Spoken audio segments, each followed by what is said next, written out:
Pessoal, dando sequência agora na fase de perguntas e respostas, ainda temos alguns minutos, né?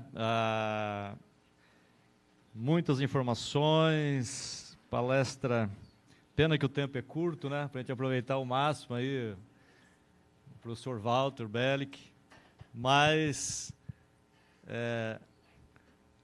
como já foi dito, né, pelo palestrante Gustavo, é a questão da reflexão, né? Da gente estar assimilando aí tudo isso, refletindo. Acho que poderíamos, já são 11h49, então aí uns 10, 15 minutos para a gente de palestra, de perguntas. Tem alguma escrita, Xalito?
Bom, vou respondendo aqui, já me antecipando.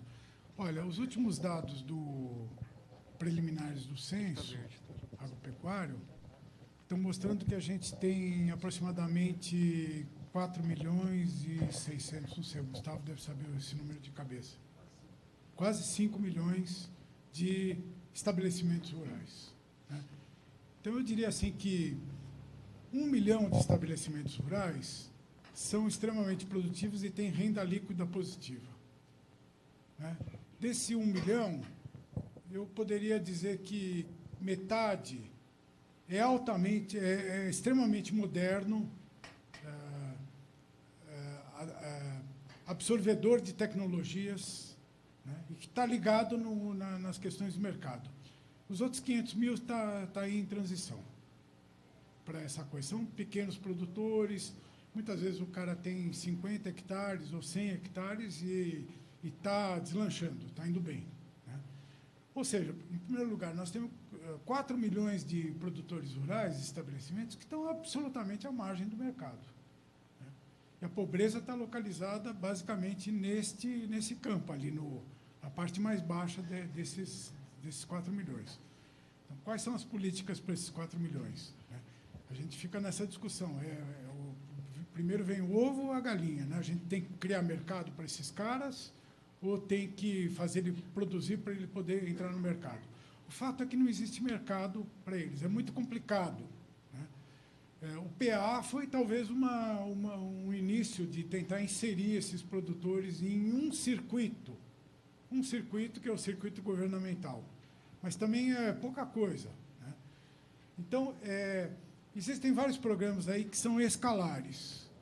Então, a gente tem que analisar as condições de produção desses produtores e verificar o que eles podem produzir num começo.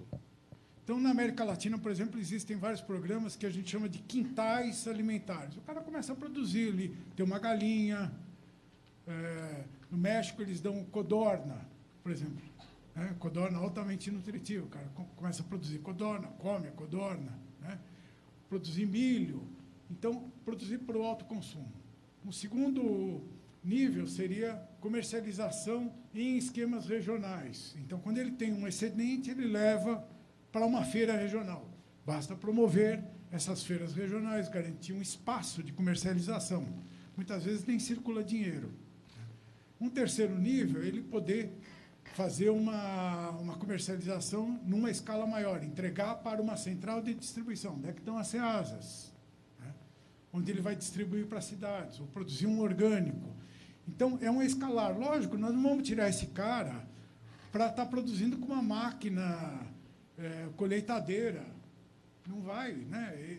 É uma coisa escalar que vai começar a fazer esse cara ter uma inserção produtiva. A gente não quer que ele fique dependendo do Estado. Esses outros 500 mil que estariam na linha dos produtores, esses caras são produtores líquidos. Mas, não sei se você sabe, o que diferencia a pessoa da pobreza no Brasil, da riqueza no Brasil, os 10% superiores, renda familiar de 5 salários mínimos. Então, imagina, 5 salários mínimos são quanto? 5 mil reais? 6 mil reais? Familiar. Então, o sujeito que está nessa renda aí, nesse limiar entre... Está conseguindo tirar essa renda. Mal ele consegue sobreviver. Então, tem que garantir o sistema de crédito, tem que garantir uma série de coisas. Então, assim, respondendo à tua pergunta, como é que a gente faz para dar um passo à frente? Tem diferentes políticas. E é possível fazer com que você combata a fome dessas pessoas mais pobres através de políticas de reinserção, um primeiro passo. O PA e o PNAE foram excelentes, ou estão sendo excelentes nesse sentido. O cara tem que tirar a documentação, que a gente estava conversando agora no intervalo. Para fornecer para uma prefeitura, ele tem que ter documentação. Ele tem que registrar a produção dele. Muitas vezes ele tem que certificar, ou autocertificar, se é orgânico. Então, o que vai acontecer é que, num segundo passo, ele já está vendendo aí no supermercado, já está vendendo numa feira, tal. Então, esse primeiro passo, esse start, que é o complicado. Eu tenho uma pergunta, eu estou aqui sentada. Eu sou a Leila, da Emater. Eu acho que complementa até a pergunta que eu ia fazer, não sei bem se é uma pergunta ou uma constatação. Eu trabalho bastante com assentados da reforma agrária, agricultores familiares e também quilombolas. E é sobre os quilombolas que eu quero falar aqui. Eu sempre falei que as leis são hipócritas e não conversam, porque quando você precisa titular a terra de um quilombola, ele tem que ficar 40 anos para esperar essa titulação. E nós temos uma comunidade com mais de 400 pessoas quilombolas, são 3 comunidades, que há 10 anos atrás não pensavam em produzir. Eles estavam à margem da sociedade. Mas, com algumas políticas públicas inclusivas de Estado, eles começaram a produzir e nós começamos a pensar em vender. Nesse momento, a gente percebeu o grande potencial produtivo que eles tinham. E eram áreas pequenas, de 0,2, 0,3 hectares, e que eles achavam que não podiam produzir. Eu falei, mas aqui tem laranja, tem abóbora, tem melancia, tem a batata doce, você consegue vender isso para o PENAI. Como vai vender para o PENAI? Então vamos fazer uma ligação com a cooperativa de assentados, e os assentados incluíram os quilombolas. Até aí nós fomos indo, com projetos de extensão.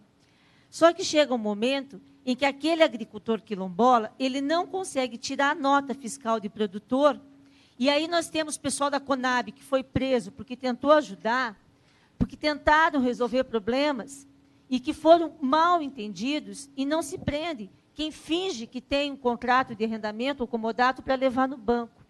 E esses agricultores estão ficando à margem porque eles têm 0,3 hectares, não têm direito à titulação, porque a titulação é a partir dos 13 hectares. porque é o número de módulos.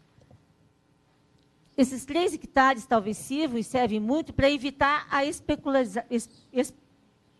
especulação imobiliária, mas não servem porque os ricos conseguem fazer contrato de gaveta e parcelar suas terras em 02, 03 e fazer mini chácaras no meio rural. O quilombola não consegue. Aí ele fica sem nota do produtor, aí ele não consegue ter do CADEPRO e ele não consegue ter acesso ao PRONAF, que seja de R$1.000, do PRONAF B, R$2.000, com capacidade de pagamento. Assim é o assentado também, porque ele tem dificuldade de comprovar, muitas vezes, que o filho trabalha com ele na mesma área de assentado. Então, eu queria fazer essa constatação e dizer que eu cansei de ligar para a Receita Estadual e dizer, mentir eu posso. Se eu pegar uma área de comodato, 50 quilômetros daqui dos quilombolas, e dizer que é deles, vocês aceitam? Aceitamos. Eu falei, se eu disser que ele produz em 0,13 e eu comprovando como extensionista, vocês não aceitam? E o banco fecha as portas, e as leis dizem, prioritário, quilombola, meeiro, poceiro, assentados. Dizem, mas não incluem. E não incluem também para o processo de transição para a agroecológica. Os bancos não têm planilhas para que a gente possa enquadrar. Então, eu falo assim, as leis são ótimas, mas elas não se conversam e elas excluem, porque existem leis superiores aos direitos adquiridos dessas pessoas que lutaram muito e continuam lutando. E, por fim, eu acho que não adianta só o governo federal ter leis importantes, como foi do PENAI e do PA, e são fundamentais. Nós temos mais de 160 famílias na Lapa hoje de agroecologia, produzindo e entregando para esses e ampliando o seu mercado. Mas, se as políticas locais, principalmente os prefeitos, não fizerem políticas públicas locais e não usarem esse recurso de maneira adequada, pode ter toda a política nacional, porque foi o que eu acho que aconteceu em alguns anos desse país. Muitas boas políticas foram desvirtuadas por políticos locais. Tem 2 perguntas a serem feitas. Eu sugeriria que fizessem, aí o professor respondesse em bloco. Pode ser? Então, o mais objetivo possível para a gente aproveitar o momento. Se quiser, eu posso escrever. Não, fácil. Acho que...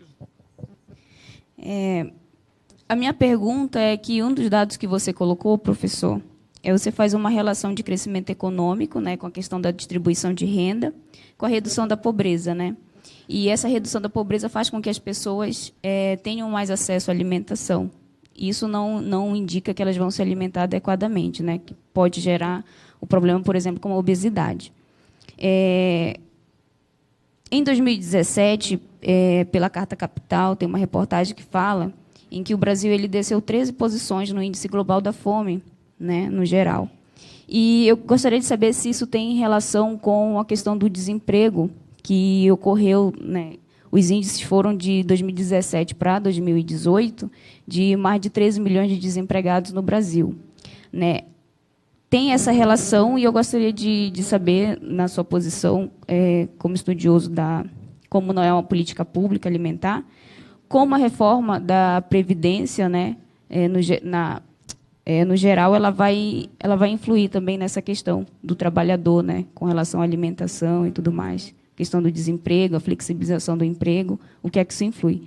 E, apesar de o índice, de eu estar colocando aqui trabalhadores que são formais, né, e informais também, a maior parte da pobreza a gente não vê porque, na verdade, está muito além da nossa realidade, né? Então, a gente não consegue ver a fome como ela é de fato, né? Então, eu gostaria de saber como essas políticas, né, podem atingir essa população, né?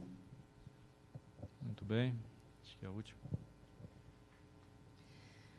Bom dia, meu nome é Angelita, eu sou nutricionista da Secretaria de Estado da Educação aqui do Paraná e desde 2010 responsável pelas compras da agricultura familiar, né, no PENAI.